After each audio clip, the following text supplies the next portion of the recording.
Claressa Shields looks to enter the world of mixed martial arts after seeing the $1 million payout given to Kayla Harrison. She has said, quote, "Boxing is so sexist. These men are fighting for multiple millions that I haven't accomplished half of what I accomplished, but I'm supposed to just be happy? Like, yeah, go ahead and pay me $300,000 and then offer me $150,000 for the next fight?" Unquote. Well, Claressa has a couple of false narratives going on here. There are a lot of things wrong with boxing, but for the most part, a fighter's pay is a meritocracy that's based on his ability to put people in the seats. You remember Arturo Gatti was never an elite talent, but people wanted to see him fight, because he was so exciting. He'd always fight back from the brink of defeat on so many occasions. And you look at someone like Claressa Shields, and despite her Olympic and professional accomplishments, she never had an obstacle to overcome. There is a dearth of women in her weight class that can compete with her on an equal level.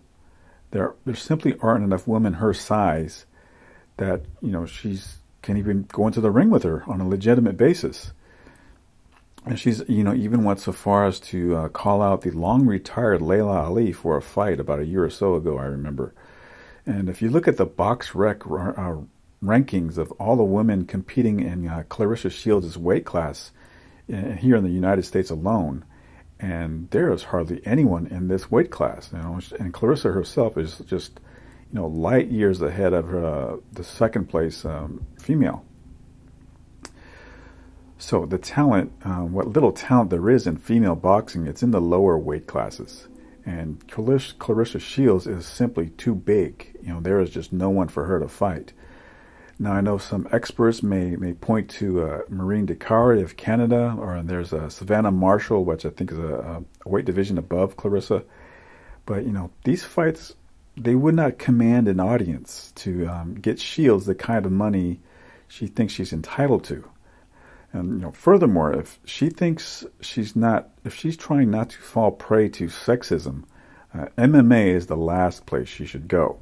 Mixed martial arts, specifically female MMA, has enjoyed a growth spurt because it is sexist. You look at some of the major stars in female MMA, and it is immediately apparent that they have pin-up level beauty. There aren't female equivalents of Ronda Rousey, Miesha Tate, and Paige Van Zandt in boxing.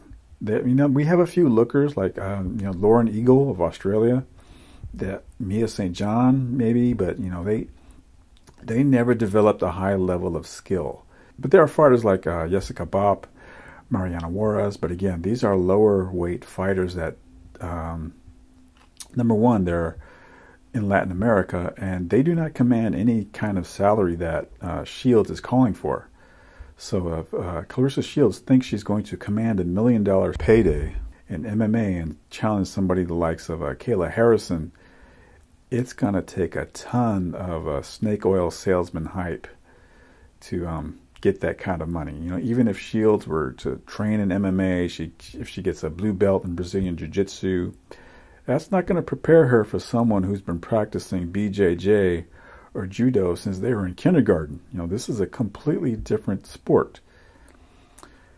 And I know people will point to Holly Holm, and Holly Holm's success, but again, Holly Holm was a kickboxer, and she has a blue belt in BJJ, and she's at the far end of the bell curve. She has a completely different physique and mental makeup than Claressa Shields. Holly Holm was long and lean, and Claressa Shields is kind of squat and thick.